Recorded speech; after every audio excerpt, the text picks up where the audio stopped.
This is Jeff with Eternity Shore, and this is your 2025 boating season summary.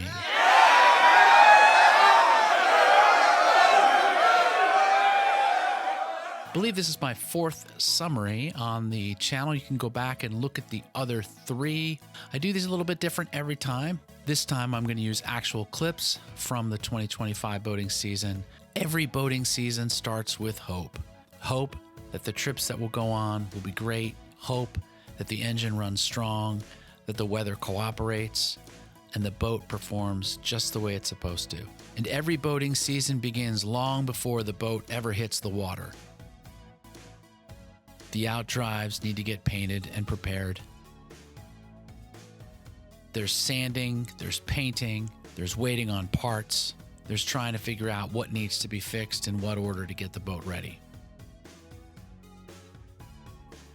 Launch day always has its own sort of brand of chaos, but we finally did hit the water.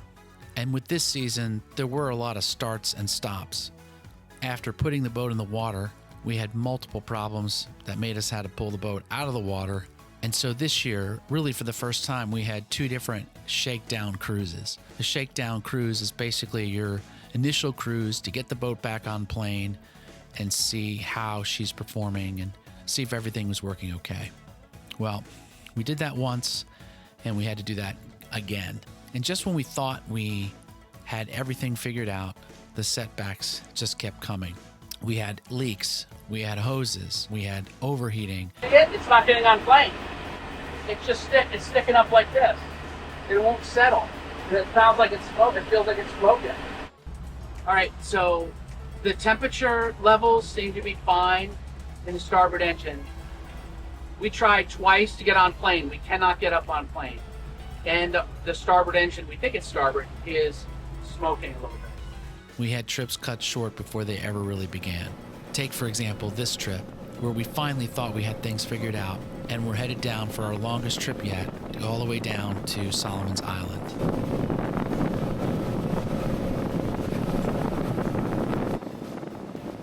Whoa, did you do that? No. Didn't?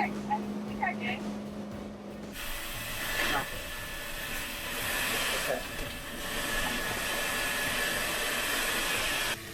Okay, so one of our pipes busted. We're taking on some water just north of the bridge. Our bilge pump is failing.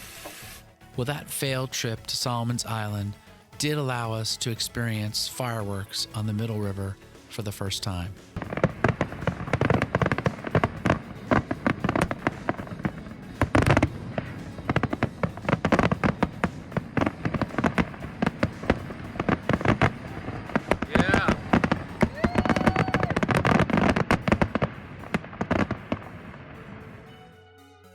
Hey, if you're enjoying this video right now, want to take a moment, help us out, click like and subscribe, and join our community. Obviously, boating teaches you a lot of patience, but with all these repairs and all the things that go wrong, you hope that at one point things will kind of click and all come together. But unfortunately, this year that never really happened. Our best and really only trip was when we went up to Charlestown and ventured further along into Northeast.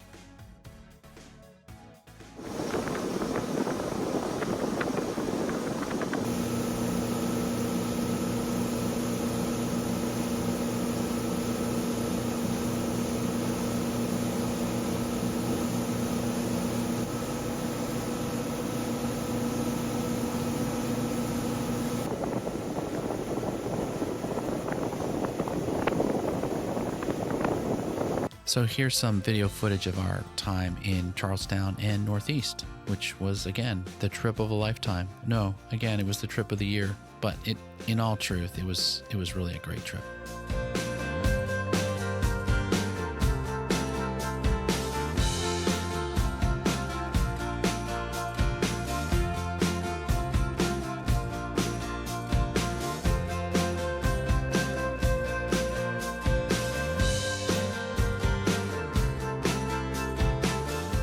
With as many setbacks as we had, we ran on one engine for all but maybe 4 or 5 weeks of the entire summer.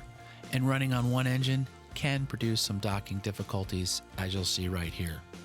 All right, I have a problem. Admitting you have a problem is your first step in getting help. I'm gonna try to sit up against the Post here. post.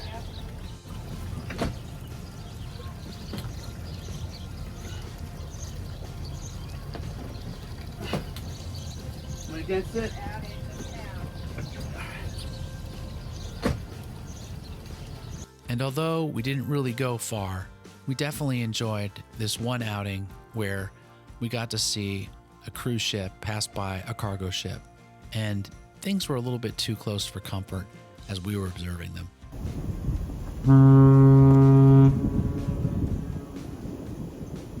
I mean, They're so close. They're talking to each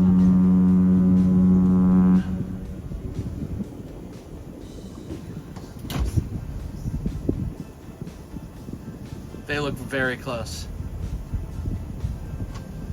Gotta be honest with you, that looks really close.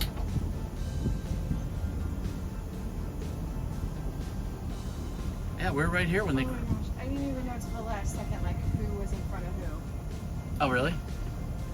We had planned to spend a weekend out, and because we were on one engine, we decided to call it sort of a staycation. It's a lot of stuff for 2 nights. Plenty big enough for 2 of us. Been running on our port engine the whole time, going between 6 and 8 miles an hour. Living the trawler life. I definitely don't want a trawler anymore. It's too slow for me. Whether we like it or not, boating has a way of slowing you down. And this year, definitely we got slowed down. But at the end of the day, we are really appreciative. Appreciative of all the times we've had with our friends and family, hanging out on the boat. There's just nothing like it. Those of you that boat know exactly what we're talking about. You're kind of addicted to it. You're in for the long haul because you love it. And even though it's frustrating at times, you still love it. And you're going to come back for more because you always do. Thanks for watching. Thanks for being a part of this. Looking forward to a better 2026.